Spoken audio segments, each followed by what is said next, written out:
O grupo de estudos espíritas Isabel de Aragão vem convidá-lo a participar em mais um estudo do Evangelho segundo o Espiritismo. Hoje vamos começar o estudo do capítulo 14º, cujo tema principal é Honra a teu pai e a tua mãe. E vamos começar. Pois bem, este capítulo honra a teu pai e a tua mãe e é constituído pelos temas a piedade filial, quem é minha mãe e quem são meus irmãos, parentesco corporal e espiritual, e nas instruções dos espíritos vamos encontrar a ingratidão dos filhos e os laços de família. Hoje trataremos dos itens 1 a 8, que têm como títulos piedade filial, quem é minha mãe e quem são meus irmãos, e parentesco corporal e espiritual. E no próximo estudo falaremos das instruções dos espíritos e teremos o tema para análise a ingratidão dos filhos e os laços de família. Comecemos então pelo primeiro tema de hoje e vamos citar Marcos, capítulo 10º, versículo 19, Lucas, capítulo 18º, versículo 20 e Mateus, capítulo 19º, versículo 19. E a palavra do Mestre. Sabes os mandamentos: não cometas adultério, não mates, não furtes, não digas falso testemunho, não cometas fraudes, honra a teu pai e a tua mãe. Honrarás a teu pai e a tua mãe, para teres uma dilatada vida sobre a terra que o Senhor teu Deus te há de dar. Decálogo, Êxodo, capítulo 20, versículo 12. O mandamento honra a teu pai e a tua mãe é uma consequência da lei geral da caridade e do amor ao próximo, porque não se pode amar ao próximo sem amar aos pais. Mas o imperativo honra implica um dever a mais para com eles, o da piedade filial. Deus quis demonstrar assim que ao amor é necessário juntar o respeito, a estima, a obediência e a condescendência, o que implica a obrigação de cumprir para com eles, de maneira ainda mais rigorosa, tudo o que a caridade determina em relação ao próximo. Esse dever se estende naturalmente às pessoas que se encontram no lugar dos pais e cujo mérito é tanto maior quanto o devotamento é para elas menos obrigatório. Deus pune sempre de maneira rigorosa toda a violação desse mandamento. Honrar ao pai e à mãe não é somente respeitá-los, mas também assisti-los nas suas necessidades, proporcionando-lhes o repouso na velhice, cercá-los de solicitude, como eles fizeram por nós na infância. É sobretudo para com os pais sem recursos que se demonstra a verdadeira piedade filial.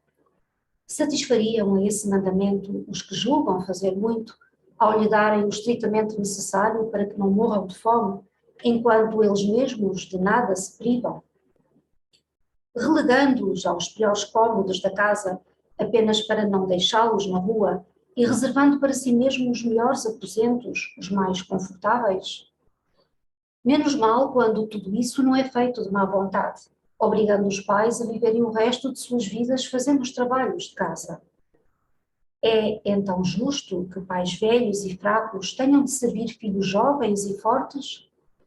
A mãe lhes teria cobrado o leite quando ainda estavam no berço? Teria por acaso contado as suas noites de vigília quando eles ficavam doentes? Os seus passos para proporcionar-lhes o cuidado necessário? Não. Não é somente o estritamente necessário que os filhos devem dar aos pais pobres, mas também, tanto quanto puderem, as pequenas alegrias do supérfluo, as amabilidades, os cuidados carinhosos, que são apenas os juros do que receberam, o pagamento de uma dívida sagrada. Essa somente é a piedade filial aceita por Deus. Infeliz, portanto, aquele que se esquece da sua dívida para os que o sustentaram na infância, os que com a vida material lhe deram também a vida moral e que frequentemente se impuseram duras privações para lhe assegurar o bem-estar. Ai do ingrato, porque ele será punido pela ingratidão e o abandono, será ferido nas suas mais caras afeições às vezes desde a vida presente, mas de maneira certa noutra existência, em que terá de sofrer o que fez os outros sofrerem. Certos pais, é verdade, descuidam dos seus deveres e não são para os filhos o que deviam ser. Mas é a Deus que compete puni-los e não aos filhos. Não cabe a estes censurá-los, pois que talvez eles mesmos fizeram por merecê-los assim. Se a caridade estabelece como lei que devemos pagar o mal com o bem, ser indulgentes para as imperfeições alheias, não maldizer do próximo, esquecer e perdoar as ofensas e amar até mesmo os inimigos, quanto essa obrigação se faz ainda maior em relação aos pais. Os filhos devem, por isso mesmo, tomar como regra de conduta para com os pais todos os preceitos de Jesus referentes ao próximo e lembrar que todo o procedimento condenável em relação aos estranhos, mais condenável se torna para com os pais. Devem lembrar que aquilo que no primeiro caso seria apenas uma falta, pode tornar-se um crime no segundo, porque neste, à falta de caridade, junta-se a ingratidão. Deus disse: honrarás a teu pai e a tua mãe para teres uma dilatada vida sobre a terra que o Senhor teu Deus te há de dar. Mas porque promete como recompensa a vida terrena e não a celeste? A explicação se encontra nestas palavras, que Deus vos dará, suprimidas na forma moderna do decálogo, o que lhe desfigura o sentido. Para compreendermos essas palavras, temos de nos reportar à situação e às ideias dos hebreus na época em que elas foram pronunciadas. Eles ainda não compreendiam a vida futura. Sua visão não se estendia além dos limites da vida física. Por isso, deviam ser mais fortemente tocados pelas coisas que viam do que pelas invisíveis. Eis o motivo porque Deus lhes fala numa linguagem ao seu alcance e, como crianças, lhes apresenta como perspectiva aquilo que poderia satisfazê-los. Eles estavam no deserto. A terra que Deus lhes dará é a terra da promissão, alvo de suas aspirações. Nada mais desejavam e Deus lhes diz que viverão nela por longo tempo, o que significa que a possuirão por longo tempo, se observarem os seus mandamentos. Mas, ao advento de Jesus, suas ideias estavam mais desenvolvidas. Tendo chegado o momento de lhes ser dado um alimento menos grosseiro, Jesus os inicia na vida espiritual ao dizer: meu reino não é deste mundo. É nele, e não sobre a terra, que recebereis a recompensa das vossas boas obras. Com estas palavras, a terra da promissão material se transforma numa pátria celeste. Da mesma maneira, quando lhes recorda a necessidade de observação do mandamento: honra a teu pai e a tua mãe. Já não é mais na terra que lhes promete, mas o céu. E agora o tema: quem é minha mãe e quem são meus irmãos? E, entrando na casa, reuniu-se tão grande multidão de pessoas que eles não conseguiam nem comer. E quando os seus parentes ouviram isto, saíram para o reter, porque diziam que ele havia enlouquecido. E aqui lembramos que o que levou seus parentes a considerar Jesus perder o juízo foram as célebres palavras referidas quando disse: meu reino não é deste mundo. É nele e não sobre a terra que recebereis a recompensa das vossas boas obras. Para aquela gente era difícil entender a vida espiritual. Assim, a afirmação de que haveria vida noutros mundos só poderia vir da boca de um louco. E continuando. E chegaram sua mãe e seus irmãos, e ficando da parte de fora, o mandaram chamar. Ora, a multidão estava sentada ao redor dele, e disseram-lhe: tua mãe e teus irmãos estão aí fora e te procuram. E ele respondeu dizendo: quem é minha mãe e quem são meus irmãos? E olhando para os que estavam sentados à roda de si, lhes disse: eis aqui minha mãe e meus irmãos. Porque o que fizer a vontade de Deus, Esse é meu irmão, e minha irmã, e minha mãe. Marcos, capítulo 3, versículo 20 a 21 e 31 a 35. Mateus, capítulo 12, versículos 46 a 50. E nos diz Allan Kardec: certas palavras parecem estranhas na boca de Jesus, pois contrastam com a sua bondade e a sua inalterável benevolência para com todos. Os incrédulos não deixaram de se aproveitar disso para dizer que ele se contradizia a si mesmo. Um facto irrecusável, porém, é que a sua doutrina tem por base essencial, por pedra angular, a lei do amor e da caridade. Ele não podia, pois, destruir de um lado o que construía do outro, de onde é imperioso tirar esta consequência rigorosa. Se certas máximas estão em contradição com aquele princípio, é que as palavras que se lhe atribuem foram mal reproduzidas, mal compreendidas, ou não lhe pertencem. Admira-se, com razão, de ver Jesus mostrar nesta circunstância tanta indiferença para com os seus e de qualquer sorte renegar a mãe. Pelo que respeita aos seus irmãos, sabe-se que nunca tiveram simpatia por ele. Espíritos pouco adiantados, não haviam compreendido a sua missão. Era bizarra para eles a conduta de Jesus, e seus ensinamentos não os haviam tocado, pois nenhum deles se fez seu discípulo. Parece mesmo que eles participavam até certo ponto das prevenções de seus inimigos. De resto, é certo que o recebiam mais como um estranho do que como um irmão, quando se apresentava em família. E São João diz positivamente que não acreditavam nele.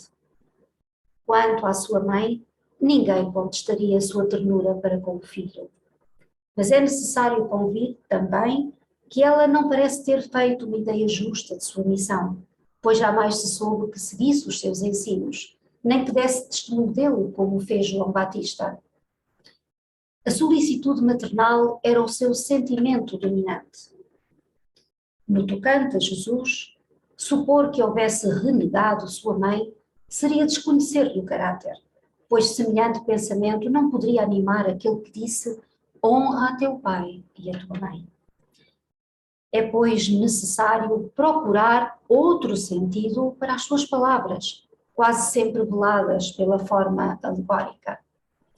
Jesus não perdia nenhuma ocasião de ensinar.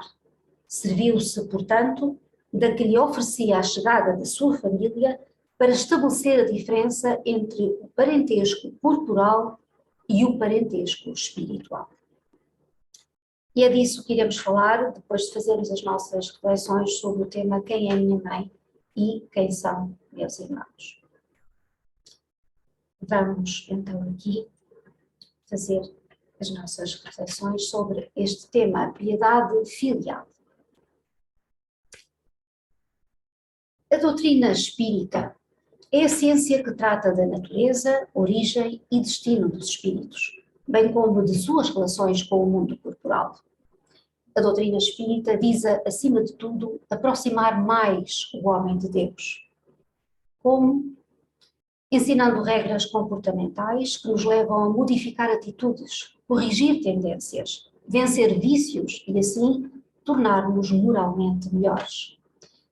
E, sendo pessoas melhores, contribuiremos para a formação de uma sociedade melhor, onde a moral prevaleça e vença em definitivo o mal que ainda nos constrange e não nos permite vivenciar as alegrias e felicidade que tanto desejamos. Mas e a família? Qual o seu papel nesse processo? Bom, a família, bem o sabemos, é o órgão fundamental da sociedade. E desde tempos remotos e nas diversas religiões, encontramos referência ao papel preponderante da família na estruturação da sociedade. A família tem um papel fundamental nos deveres que lhe competem, especialmente no que diz respeito à educação dos seus elementos, levando-os a tornarem-se pessoas moralmente sãs. Poderíamos dizer que a família está para a sociedade tal como um órgão do nosso corpo está para este. Se uma célula de um dos nossos órgãos adoece, este órgão entra em desequilíbrio, levando o corpo a sofrer as consequências nefastas, podendo mesmo entrar em colapso. Se um elemento de uma família se desenquadra dos preceitos de harmonia e fraternidade que devemos uns aos outros, a família desestabiliza-se e isso vai criar conflitos que se estendem à sociedade, desequilibrando-a. Família unida é uma família cristã e uma família cristã é uma família feliz. Humberto de Campos, no livro Crónicas do Além-Túmulo, bem como em sequentes obras, nos dá uma imagem do mundo espiritual com uma riqueza de pormenores tal que nos obriga a refletir sobre o quanto a família se amplia no mundo espiritual. Outros autores, como por exemplo André Luiz, que com suas obras que tratam do mundo espiritual, especialmente naquela em que fala da Polónia Nosso Lar, nos informam que os espíritos vivem em sociedade e lá, no mundo espiritual, a família se vê fortalecida e ampliada pelos laços de simpatia, tendo assim um papel importantíssimo na harmonia das sociedades ali existentes. Observamos assim que Deus atribuiu claramente à família um papel de grande relevância no que respeita ao progresso da humanidade. Já no Decálogo, nos 10 mandamentos, trazidos a lume por Moisés, vemos num desses mandamentos o seguinte: honra a teu pai e a tua mãe. Por sua vez, a nossa doutrina, a doutrina espírita, através da explicação das leis da reencarnação, nos mostra a importância fundamental da família no que concerne aos reajustes que necessitamos fazer para fortalecer os laços de simpatia e fraternidade que todos teremos que criar. A reencarnação é o processo que leva à perfeição dos seres, mas nem sempre é fácil reencarnar. Percebemos hoje que reencarnar é uma oportunidade bendita que Deus nos dá e que o compromisso assumido pelos pais é uma missão. É o que nos diz a questão 582 do Livro dos Espíritos. E nos diz: é sem contestação possível, uma verdadeira missão. É ao mesmo tempo um grandíssimo dever e que envolve, mais do que pensa o homem, a sua responsabilidade quanto ao futuro. Deus colocou o filho sob a tutela dos pais, a fim de que estes o dirijam para a senda do bem. Se este vier a sucumbir por culpa deles, suportarão os desgostos resultantes dessa queda e partilharão dos sofrimentos do filho na vida futura, por não terem feito o que lhes estava ao alcance para que ele avançasse na estrada do bem. Quanta responsabilidade! Então, independentemente das eventuais queixas que possamos ter de nossos pais, que talvez nem sempre tenham estado à altura do que seria de esperar, sempre teremos para com eles uma enorme dívida de gratidão, por nos terem permitido vir ao mundo para os necessários reajustes, quer com eles, quer com outros elementos da família consanguínea ou fora dela. É, pois, não apenas um dever, mas uma obrigação, cuidar com amor e carinho dos nossos pais, independentemente do seu comportamento para conosco. Se Jesus nos pede que sejamos fraternos e amemos até os nossos inimigos, com nossos pais devemos proceder sempre com o máximo de respeito, tolerância, compreensão e carinho, procurando garantir-lhes o máximo de conforto que esteja nas nossas possibilidades e dar-lhes o máximo de amor que consigamos manifestar. Claro que até poderemos cumprir com os deveres que lhes são devidos, mas esses deveres cumpridos sem carinho, sem sentimento, numa palavra, sem amor, não satisfazem a função pretendida. Nós, os espíritas, entendemos que sem o amor, a lei da vida, todas as realizações humanas ou espirituais que o têm por base, mais cedo ou mais tarde alcançam os seus objetivos, porque Deus é amor e como tal está no centro e em toda a parte da vida universal, dirigindo-lhe as mais diversas manifestações. Leon Denis nos diz: o amor é uma força inexaurível, renova-se sem cessar e enriquece ao mesmo tempo aquele que dá e aquele que recebe. É pelo amor, sol dos espíritos, que Deus mais eficazmente atua no mundo. Daí a necessidade da piedade filial, que nos é apresentada pelos Espíritos, na qual têm de estar implícitos esses sentimentos de carinho, compreensão e amor, nascidos do coração. E sobre o tema quem é minha mãe e quem são meus irmãos, itens de 5 a 7. Bom, a palavra falada ou escrita compõe-se de 2 elementos, forma e fundo, ou seja, corpo e espírito. A linguagem de Jesus era toda espiritual.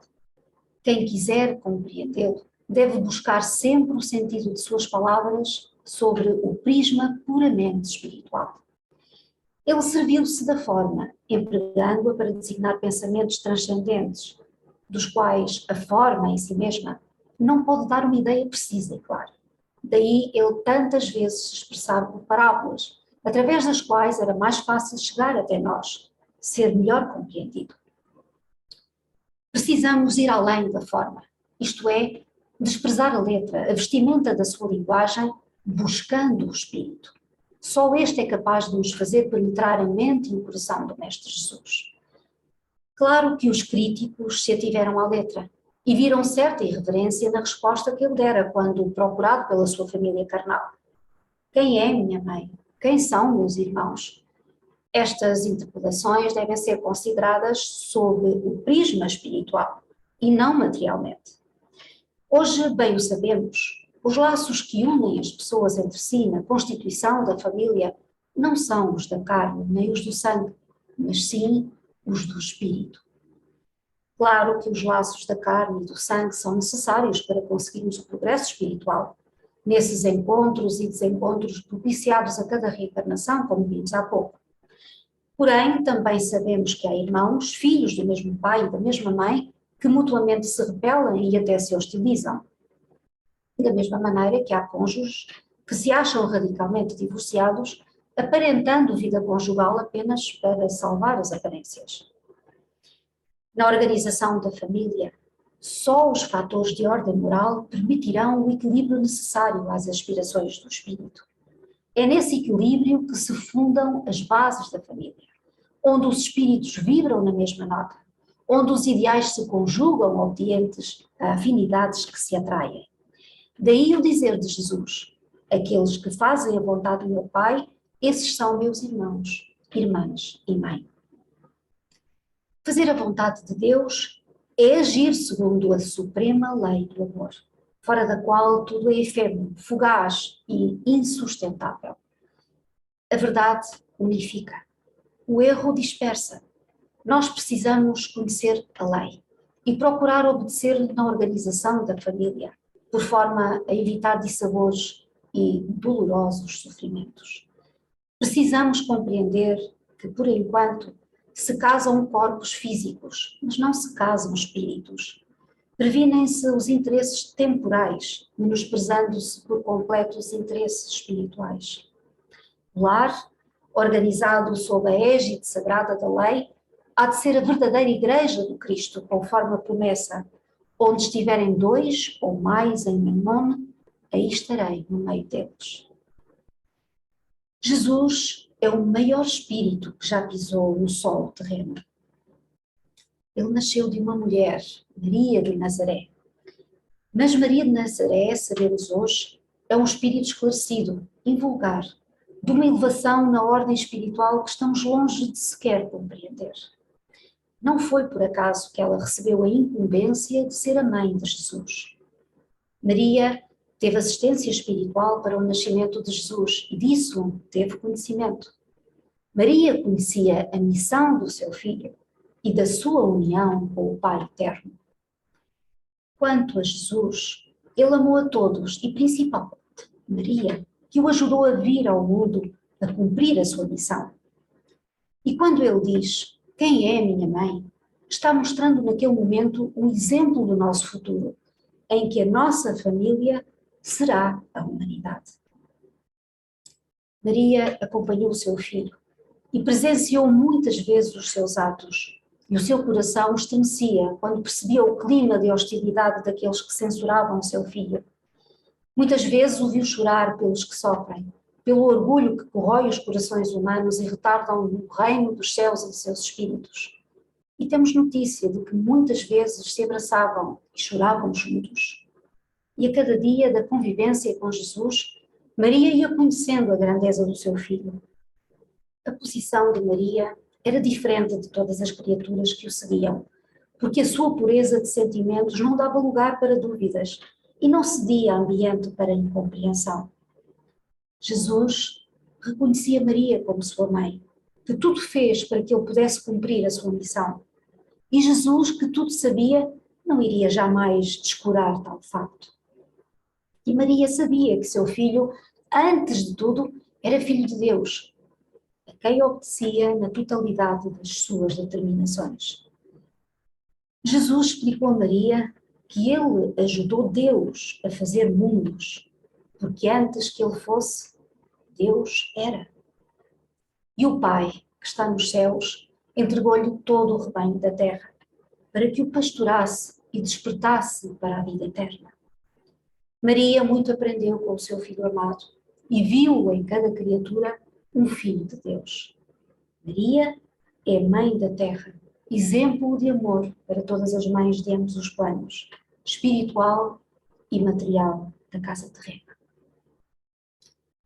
Para quem estiver interessado em conhecer um pouco mais sobre este nobre espírito que conhecemos como Maria de Nazaré, recomendamos as obras Maria de Nazaré, pelo Espírito Miramês, psicografia de João Nunes Maia.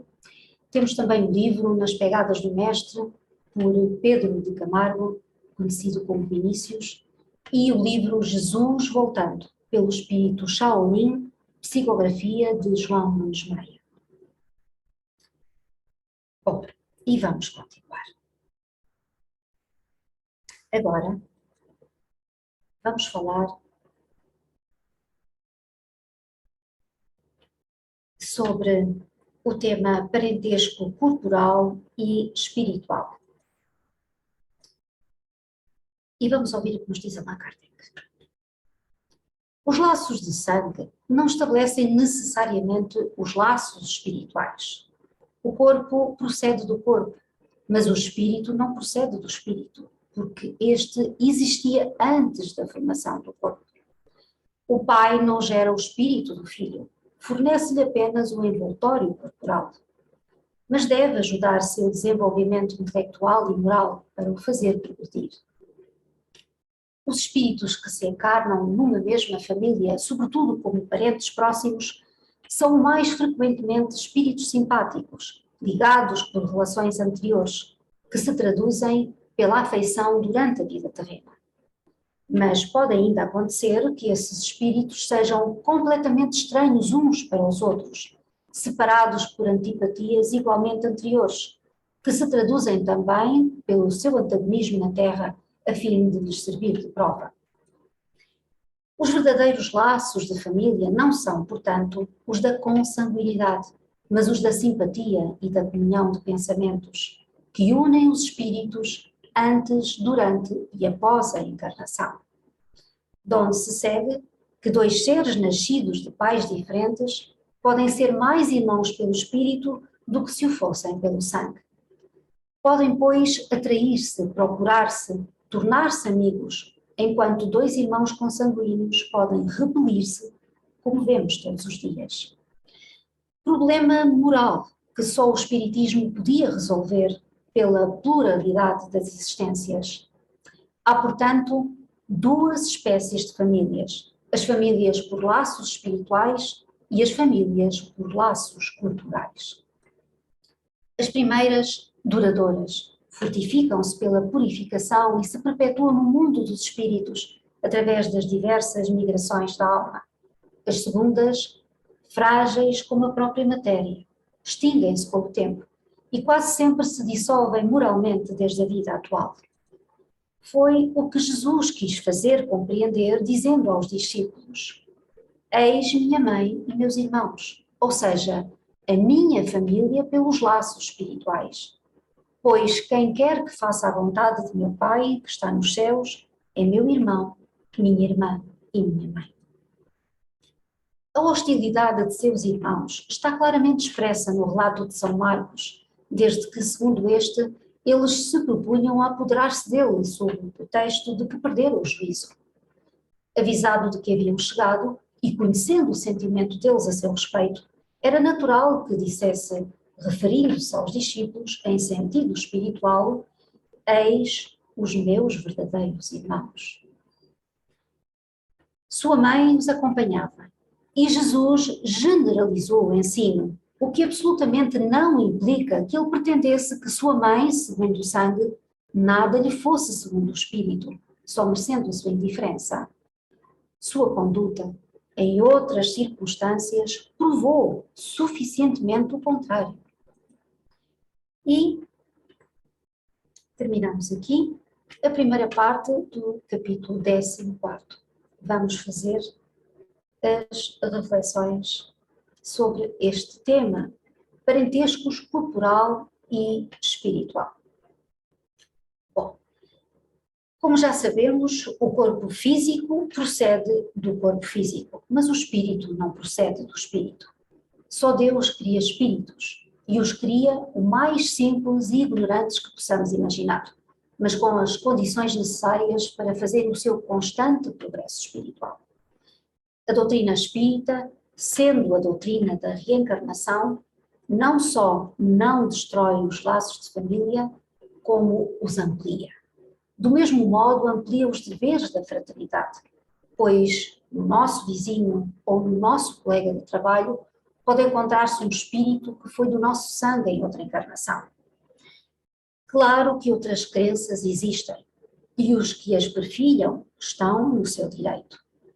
Porém, independentemente das crenças, as leis se cumprem, e nada impedirá que as coisas sejam como são, porque Deus não regulou as leis da natureza por forma a alimentar a nossa ignorância e vaidade. Como já vimos, os espíritos dos pais exercem grande influência nos espíritos dos filhos. Os espíritos dos pais têm a missão de desenvolver os dos filhos pela educação. E como já vimos, isso não é apenas uma tarefa, é uma missão.